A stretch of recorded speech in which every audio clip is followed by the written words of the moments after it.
Mesdames et messieurs, bonsoir. Merci d'avoir choisi RTI 1 à la une de ce 20h. La ministre du Plan et du Développement, Nialé Kaba, invite la presse et leur révèle officiellement les résultats globaux et définitifs du 5e recensement général de la population et de l'habitat. Elle s'est prononcée sur le déroulement de l'opération, la méthodologie employée et le taux d'évolution de la population vivant en Côte d'Ivoire. Au lendemain de l'atterrissage raté d'un avion des Côtes d'Ivoire en provenance de Korogo, le ministre des Transports, Amadou Koné, visite l'aéroport international Félix Houphouët-Boigny d'Abidjan. Il y a eu plus de peur que de mal. On n'enregistre aucun blessé. Le trafic a repris à l'aéroport. Hier, c'était jour de fête pour les musulmans. Ils ont célébré l'Aïd el-Kébir, la fête de la Tabaski, moment de partage, de solidarité. Les musulmans priaient dans les mosquées pour leur foi et pour leur pays et ont fait des dons à leur entourage. Nos reporters nous décriront cette ambiance de convivialité. En Afrique du Sud, 2 fusillades ont eu lieu la nuit dernière dans un bar de Soweto, près de Johannesburg, et dans un autre près de Durban, dans l'est du pays. 18 personnes ont été tuées selon un premier bilan. Une enquête est ouverte. Soyez les bienvenus sur RTI 1. La ministre du Plan et du Développement, Nialé Kaba, met à la disposition des acteurs des médias les résultats globaux et définitifs du 5e recensement général de la population et de l'habitat de Côte d'Ivoire, RGPH 2021. Elle leur a dévoilé le déroulement de cette opération, la méthodologie employée et le taux d'évolution de la population ivoirienne. Jean-Luc Bambo. 29 389 150 habitants, la population globale de la Côte d'Ivoire à ce jour. Le chiffre était connu depuis le dernier Conseil des ministres. La ministre du Plan et du Développement a voulu, au cours de cette conférence de presse, donner plus de détails sur l'opération et surtout sur ses résultats. Le nombre total de ménages ordinaires est de 5 616 487, soit une taille moyenne de 5,2 personnes par ménage. La densité de la population s'établit à 91,1 habitants au kilomètre carré au plan national, contre 48 habitants au kilomètre carré en 1998.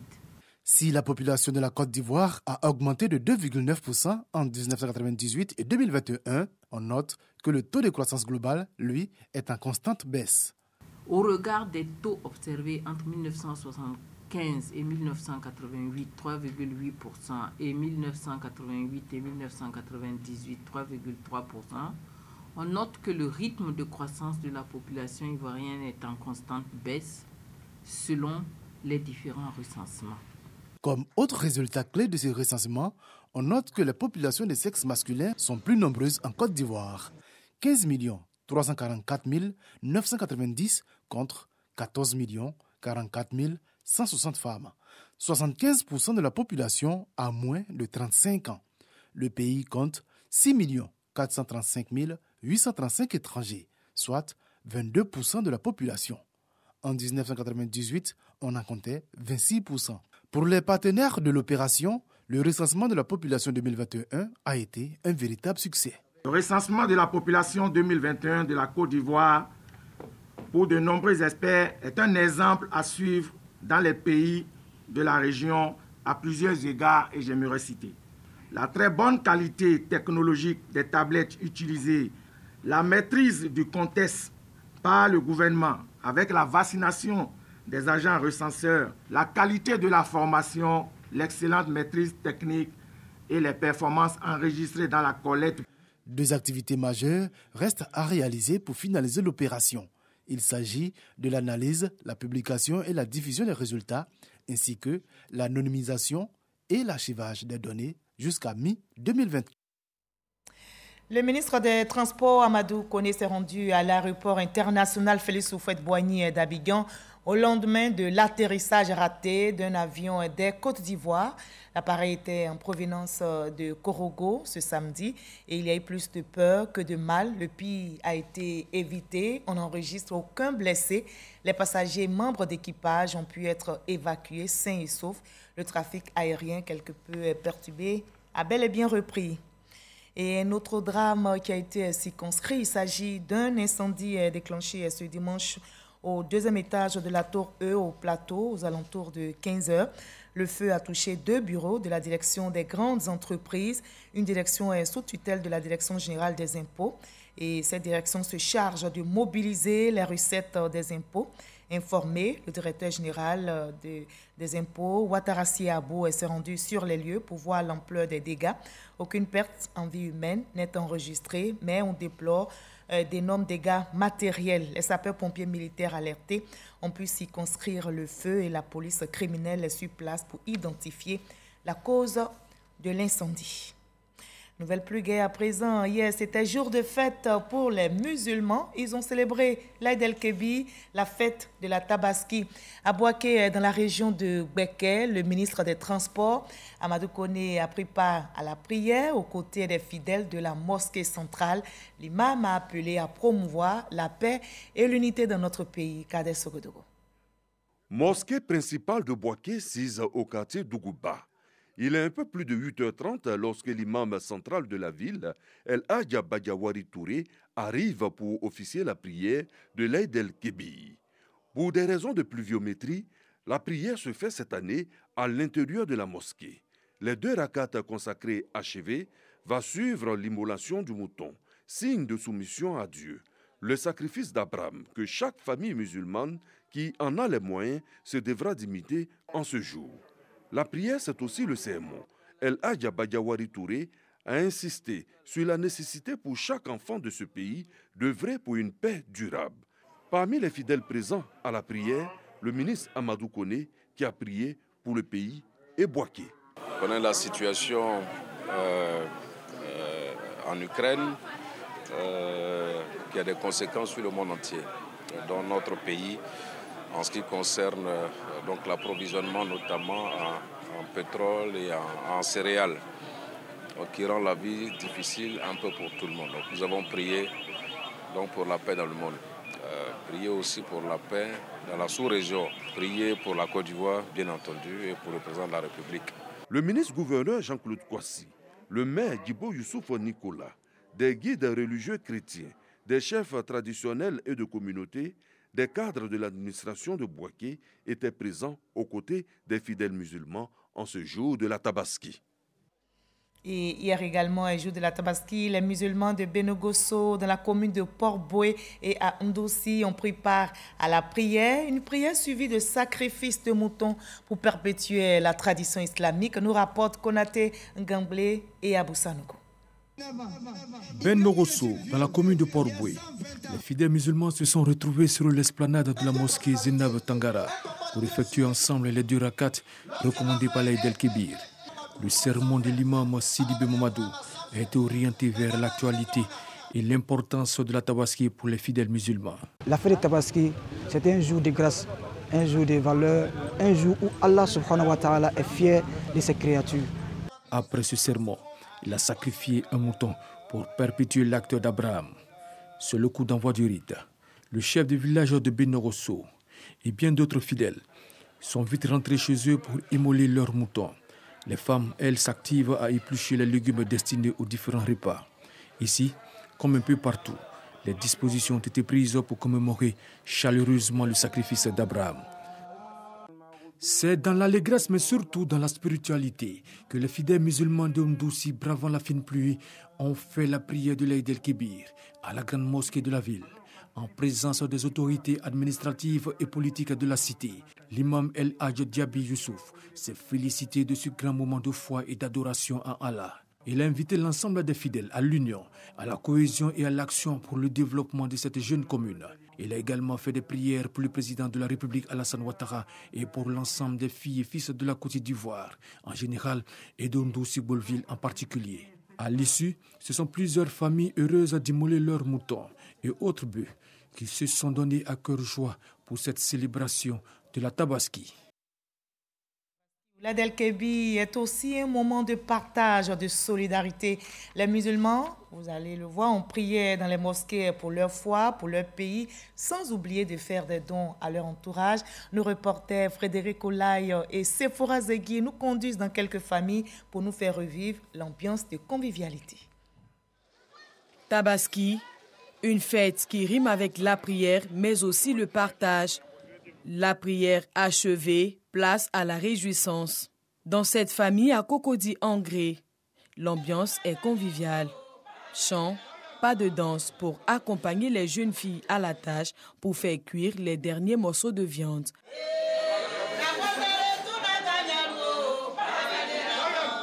Nous sommes là pour la fête avec les musulmans et puis les chrétiens. Nous prions le même Dieu. Ici, Ibrahim a convié ses amis, parents et membres des autres communautés religieuses au festin. Un mouton qui est dédié donc au sacrifice, ça doit être coupé en 3 parts. Il y a une part qui doit servir à la nourriture de la famille, une part qui doit servir aux voisins et une part qui doit servir aux nécessités. Maintenant, si Dieu vous donne les moyens, vous pouvez vous permettre d'inviter ceux qui sont même loin du voisinage. Au nombre des invités, un fidèle catholique, Patrick. Il apprécie l'esprit de partage. Pour lui, l'islam et le christianisme n'ont qu'un seul Dieu. Un sentiment de joie, un sentiment de fierté d'avoir été invité pour participer à cette fête. Moi, je suis chrétienne, catholique. Il a demandé à ce qu'on vienne partager le repas ensemble. Je suis venue et je suis très contente de partager ce repas avec tous mes frères, mes sœurs, de toute obédience. Il y a tout le monde. Dans une autre cour à Adjamé, c'est la famille Diomondé qui nous ouvre ses portes. Là aussi, parents, neveux et enfants rendent grâce à Dieu pour les moyens. Dieu a fait grâce. Nous, on a pu, comme chaque année, on a pu tuer 3 moutons. Et c'est la bénédiction de Dieu. Un autre quartier de la commune d'Adjamé, cette famille a immolé plusieurs bêtes. Un bœuf entier a été consacré aux familles non musulmanes. Il y a un bœuf qu'on achète spécialement pour partager aux voisins. C'est-à-dire qu'on va tuer 3 bœufs, 2 bœufs pour faire les sacrifices, plus les 10 ou 12 moutons pour pouvoir partager aux voisins. Le bœuf est tué spécialement, ça veut dire que c'est une fête de partage. Et c'est ce que nous faisons. De Cocody-Angré à Adjamé, les familles ont marqué leur solidarité vis-à-vis de leur entourage. Il s'agit de renforcer les liens de fraternité entre les membres des communautés musulmanes ainsi que les autres confessions religieuses. Ils ont émis les vœux de santé en faveur des populations et la paix pour la Côte d'Ivoire. Et en marge de la Tabaski s'est tenu plus loin au Maroc un colloque scientifique international. C'est à l'initiative de la Fondation Mohamed VI des oulémas africains. Et ce colloque avait pour thème le discours des oulémas sur les constantes religieuses marocaines. Pagasoro connaît Inzan Traoré, nous sommes nos envoyés spéciaux au Maroc. www.atawabit.ma. C'est le site web des constantes religieuses marocaines. La nature, les onglets et les fenêtres du site présentés aux oulémas africains de la Fondation Mohamed VI. C'était à Fès, au Maroc, à l'occasion du colloque scientifique international autour de la problématique, le discours des oulémas sur les constantes religieuses marocaines. La création de ce site, une aubaine pour promouvoir les vraies valeurs de l'islam, la paix, la solidarité, la fraternité et l'amour, mais surtout promouvoir l'islam malékite du soufisme, un islam traditionnel du juste milieu et modéré basé sur la tolérance. C'est un site, disons, qui est dédié à éclairer les gens sur les fondamentaux qui font tout simplement notre religion. On a besoin d'expliciter plus ces fondamentaux et pour que ça ne reste pas des idées vagues, suspendues, sans qu'elles ne soient comprises dans leur substance essentielle. L'ensemble des guides religieux se réjouissent de la création de ce site. Ils saluent l'initiative du roi du royaume chérifien, le roi Mohamed VI du Maroc. Je pense qu'avec ce site, tous les oulémas africains pourront s'enrichir par rapport au savoir, par rapport à la connaissance, par rapport à l'islam tolérant, l'islam du juste milieu, que Sa Majesté, le roi Mohamed VI, a bien voulu mettre à la disposition de l'Afrique, parce que réunir tous les savants africains autour de cette fondation, c'est pour nous permettre de nous rappeler de l'islam de nos ancêtres, l'islam qui a travaillé pour pacifier l'humanité et pour que les gens aiment cette religion-là. Ces constantes religieuses marocaines sont des facteurs de stabilité, facteurs de sécurité religieuse. Si les Africains vraiment ont profité de ces constantes-là, ça pourrait quand même nous donner de stabilité, de tranquillité, de sécurité dans nos pays.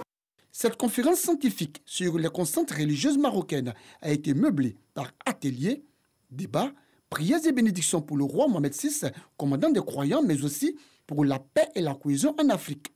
Un dîner offert par la Fondation Mohamed VI des musulmans africains à son siège a mis fin à cette rencontre de portée spirituelle.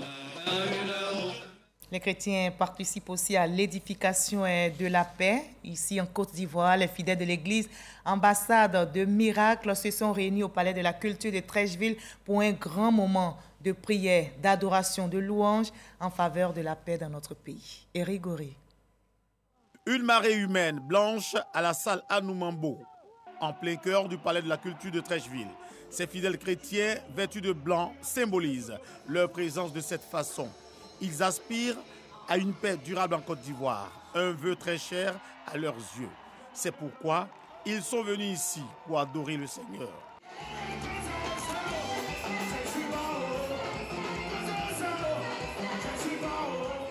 L'église ambassade des miracles, avec à sa tête son guide spirituel, Ouattara Mohamed Idriss, profite pour sensibiliser à la paix.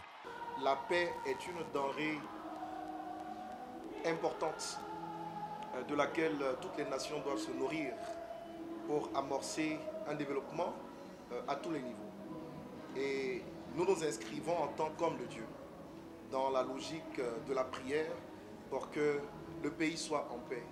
Cette grande prière pour la paix en Côte d'Ivoire a vu la participation du chef de cabinet du président de la République. Des prières pour la paix, on ne peut qu'être présent et accompagner toute cette œuvre-là. Il est préférable que nous avancions ensemble dans le bonheur par la force des prières que des personnalités comme les bishops font pour la Côte d'Ivoire. Un orchestre a égayé le public avec des chansons chrétiennes très connues dans le milieu du christianisme.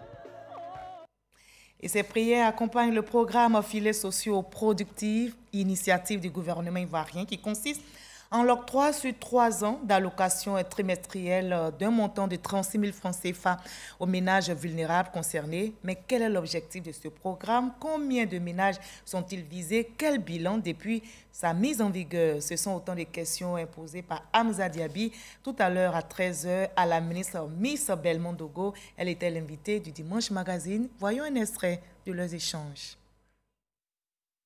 Les filets sociaux, comme l'a dit le reportage, c'est 36 000 francs chaque 3 mois sur 3 ans. Mais on n'a pas que le transfert monétaire. Les filets sociaux sont accompagnés par des mesures qui permettent aux bénéficiaires de recevoir des formations en activités génératrices de revenus, formations sur le budget familial, formations en compétences de vie et des formations pour les AVEC. Après 5 ans, le bilan est positif. Pour nous, le bilan est positif après 5 ans. Qu'est-ce qui a été fait? C'est 227 000 ménages bénéficiaires sur toute l'étendue du territoire. C'est vrai que le programme en lui-même, il est plus adressé pour les ménages les plus vulnérables. Mais en Côte d'Ivoire, le président a bien voulu que ce programme-là s'étende sur toutes les régions. Donc, sur toutes les 31 régions en Côte d'Ivoire, nous avons le programme des filets sociaux, 227 000 ménages. Nous avons, selon l'enquête d'évaluation de l'INCA, nous avons 78% des bénéficiaires sortis de la précarité. Nous avons 7 enfants sur 10 qui ont des extraits de naissance parce que le programme adresse aussi la question de la formation et la sensibilisation à la vaccination et à l'extrait des naissances. Le président de la République a voulu que ce projet-là soit dans la durée. Pour qu'il soit dans la durée, il fallait que nous passions le cap de projet à programme. Aujourd'hui, c'est un programme. La différence est que dans le projet, nous avions que les transferts monétaires et les mesures d'accompagnement et la mise en place des fondements du régime social unique. Dans le programme, nous aurons l'opérationnalisation du régime social unique qui va nous permettre un meilleur ciblage des populations vulnérables. Ce ne sera plus adressé aux communautés, mais ce ciblage nous permettra d'identifier les ménages vulnérables. Ensuite, nous avons le renforcement de la synergie d'action de tous les programmes sociaux en Côte d'Ivoire. Et le dernier, c'est le mécanisme opérationnel pour la réponse au choc. Nous partons à présent pour l'Allemagne où le président du CESEC, Eugène Aka-Awele, a eu des rencontres avec les députés allemands chargés de la coopération avec l'Afrique de l'Ouest. Au menu de ces échanges, le partage d'expériences, la prospection pour une meilleure collaboration entre le Conseil économique, social, environnemental et culturel de notre pays avec la Chambre allemande en charge de l'Afrique de l'Ouest. Les échanges entre le président du Conseil économique, social, environnemental et culturel, Eugène Aka-Awele, sa délégation et les parlementaires allemands conduits par le docteur Diaby Karamba ont porté sur 6 points. Le renforcement de la gouvernance et le capital humain, le renforcement de la veille stratégique et le dialogue social, le développement durable, le développement local et le renforcement de la coopération entre la Côte d'Ivoire et l'Allemagne. À l'issue des échanges, le docteur Eugène Aka-Awele s'est dit heureux du début de cette collaboration. Nous sommes dans notre dynamique donc de renforcer, de consolider la coopération qui existe déjà entre les différentes institutions. Et notre souci, c'est de pouvoir échanger de bonnes pratiques, échanger des expériences. Et nous savons que l'Allemagne, en matière d'expérience, peut nous proposer, que ce soit dans le domaine parlementaire ou dans le domaine de la décentralisation, de la régionalisation, toutes choses qui sont aujourd'hui l'actualité encore. Les parlementaires allemands en charge de l'Afrique de l'Ouest attendaient que ces propositions soient pour un meilleur partage d'expériences. Nous avons l'espoir de renforcer cette coopération entre l'Allemagne et la Côte d'Ivoire et vraiment nous sommes très très contents de recevoir une délégation ivoirienne aujourd'hui ici dans le Parlement. Rappelons qu'une délégation de parlementaires allemands en charge de l'Afrique de l'Ouest visitera l'un des pays de l'Afrique de l'Ouest les semaines à venir. Et les chances que ce soit la Côte d'Ivoire sont très élevées. Mais le choix se fera par vote des députés allemands. Et c'était un commentaire d'Abou Sanogo. Elle se nomme Sylvia da Silva Anoma. Elle vient d'intégrer la grande famille des sénateurs ivoiriens après sa nomination par le président de la République. Professeure titulaire de médecine, la nouvelle sénatrice a été reçue par le président du Sénat, Jano Aousou-Kouadio. Il a salué ses capacités intellectuelles et morales et indiqué que les défis exigeront d'elle son engagement total au sein de l'hémicycle. Herman Guivé. Depuis le rappel à Dieu du sénateur Charles Providence Gomis, un poste de sénateur est resté vacant. Nommée récemment sénatrice par le chef de l'État Alassane Ouattara, Sylvia da Silva Anoma, professeure titulaire de médecine, est officiellement reçue par ses pairs du Sénat par le président de l'institution, Aousou-Kouadio Jano. Madame la sénatrice, je voudrais vous traduire au nom de l'ensemble des sénateurs et à mon nom propre mes chaleureuses félicitations. Vous rejoignez ce jour la grande famille du Sénat de la République de Côte d'Ivoire afin d'assurer l'exercice de votre mandat qui est national. En votre qualité de sénatrice, vous serez appelée à apporter votre savoir-faire, votre savoir-être et votre contribution à l'édification de la nation ivoirienne. Je ne doute point que vous saurez intégrer sans difficulté cette assemblée pour y apporter votre contribution que nous attendons avec impatience. Moment de grande émotion pour la nouvelle sénatrice qui, pour l'occasion, était accompagnée de ses proches. Et je voudrais vraiment, sincèrement, remercier le président du Sénat pour l'accueil et surtout remercier le président de la République, M. Alassane Ouattara, pour m'avoir nommé à ce poste. C'est une très très grande responsabilité et j'espère que je pourrai œuvrer à des projets qui vont aider donc les Ivoiriens. Sur instruction du président du Sénat, Aousou-Kouadio Jano, et conformément au principe d'accompagnement des sénateurs dans leur mission, les services administratifs du Sénat veilleront à lui accorder un encadrement adéquat dans les organes qu'elle intégrera afin de lui permettre d'être opérationnelle dans les plus brefs délais. La Côte d'Ivoire et le Ghana, deux grands pays producteurs de cacao au monde, multiplient les rencontres en vue de trouver une stratégie pour garantir le prix d'achat synonyme de soulagement pour les paysans. Une rencontre entre experts, aux responsables de cette filière cacao et de ces deux pays et les industriels du secteur s'est tenue le vendredi 8 juillet dernier à Accra, au Ghana. Le reportage d'Issa Chunayo. Contribuer à l'amélioration des conditions des producteurs de cacao. La Côte d'Ivoire et le Ghana, respectivement premier et deuxième producteurs mondiaux, en ont fait une priorité depuis 3 ans. Un mécanisme de fixation des prix, le différentiel des revenus décents, DRD, avait été mis en place. Au lendemain de ce mécanisme des prix, le cours du marché a chuté. Pour trouver une solution idoine, le Comité économique et de la commercialisation de l'initiative Cacao Côte d'Ivoire-Ghana a entrepris des actions. En mai 2022, dont l'engagement avec les acteurs de l'industrie pour convenir et mettre en œuvre des mesures à court, moyen et long terme. Pour peaufiner toute cette stratégie, une rencontre des experts vient de se tenir à Accra, au Ghana. Le cacao n'est pas payé à sa juste valeur.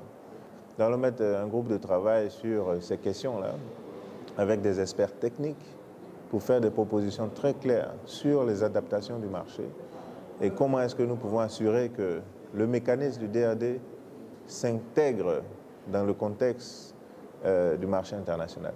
A better income for the farmers. Mais cette fois-ci, on a mis l'appui sur le prix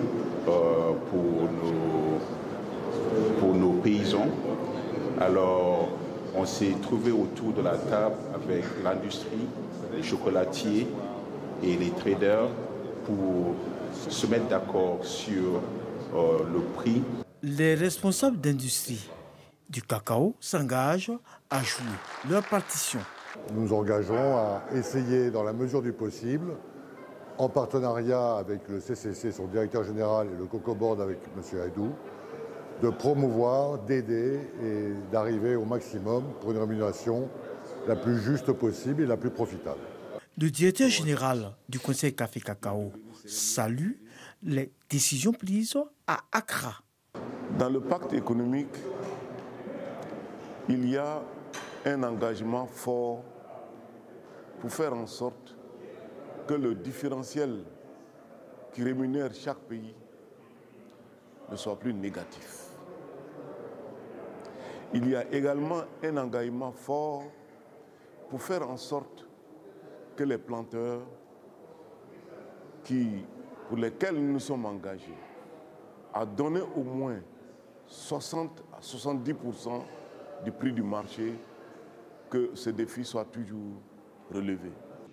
Au terme de cette rencontre interghanéenne, les experts fondent leur espoir sur cette déclaration d'intention d'Accra pour offrir des conditions de vie décentes aux producteurs de cacao de ces deux pays. Voilà, je vous propose le reste de l'actualité à l'étranger dans le 7 sur 7. Le résumé de l'actualité internationale de la semaine est signé Alexis Ouedraogo.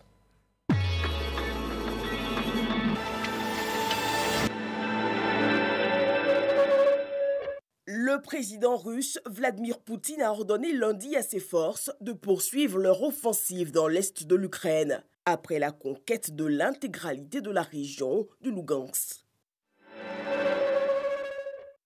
Un accord a été trouvé concernant la durée de la transition au Burkina Faso. Il sera de 24 mois à partir du 1er juillet contre les 36 mois proposés. Les militaires du mouvement patriotique pour la sauvegarde et la restauration avaient justifié ce délai par la nécessité de restaurer la paix.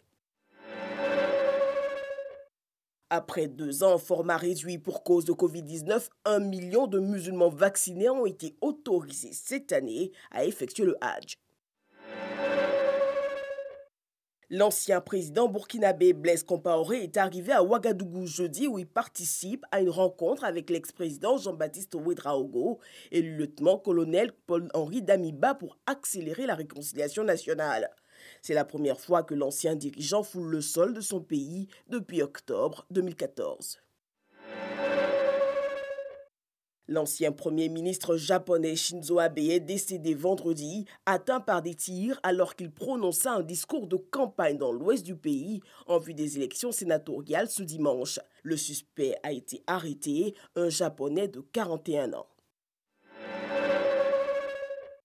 Le président du Sri Lanka, Gotabaya Rajapaksa, a accepté samedi de démissionner dans les jours prochains, quelques heures après avoir été contraint de fuir sa résidence envahie par la foule.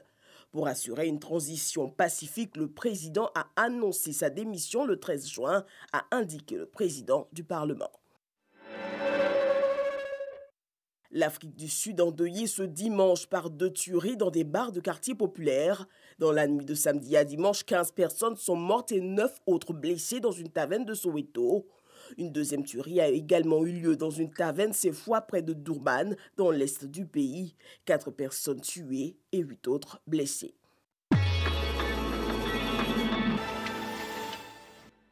Voilà, et ainsi va le monde. Vous l'avez compris, c'est la fin de ce 20h. Merci à vous tous de l'avoir suivi. Très belle reprise demain lundi. Prenez soin de vous et à très bientôt.